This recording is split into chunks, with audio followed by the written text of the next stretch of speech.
আসসালামু আলাইকুম ওয়া বারাকাতুহু। আমরা উজবেকিস্তানের সমরখন্দে ইমাম বুখারীর সমাধিস্থলে আসছি।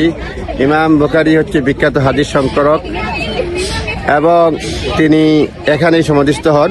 ইমাম বুখারীর জন্ম 810 খ্রিস্টাব্দে এবং ইনি 60 বছর বেঁচে ছিলেন। কোরআনে হাফিজ ছিলেন যতটুকু জানা যায়।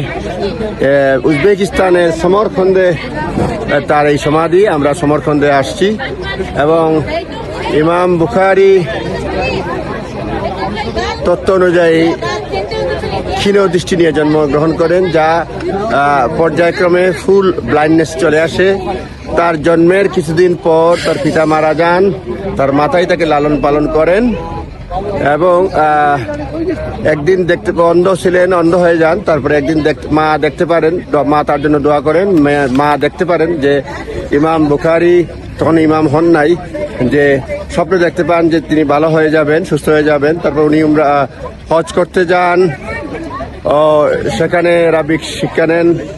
তারপরে ইমাম বুখারী এক পর্যায়ে সুস্থ হয়ে যান, অর্থাৎ পূর্ণ দৃষ্টি শক্তি ফিরে পান। তিনি বোকারায় ফিরে এসে মাদ্রাসায় শিক্ষকতা শুরু করেন। সেখানকার স্থানীয় রাজা তাকে বা আমির তাকে তার সন্তানকে পড়াশোনার জন্য ইমাম বুখারীকে অনুরোধ করেন, কিন্তু ইমাম বুখারী তা অস্বীকার জানান। তিনি বলেন যে জ্ঞান আহরণের জন্য মানুষকে যেতে হবে, জ্ঞানের কাছে মানুষকে যেতে হবে, মানুষ জ্ঞানের কাছে যাবে না। এবং রাজা এতে ক্ষুণ্ণ হন বা আমির ক্ষুণ্ণ হন এবং তাকে বুখারা শহর থেকে, তার জন্মস্থান বুখারা শহর থেকে বের করে দেন এবং তিনি সমরখন্দে চলে আসেন। সমরখন্দে তিনি দীর্ঘ সময় থাকেন এবং এখানে সমাহিত করা হয়েছে এবং সমরখন্দে তার এই সমাধি। 60 বছর বেঁচে ছিলেন তিনি।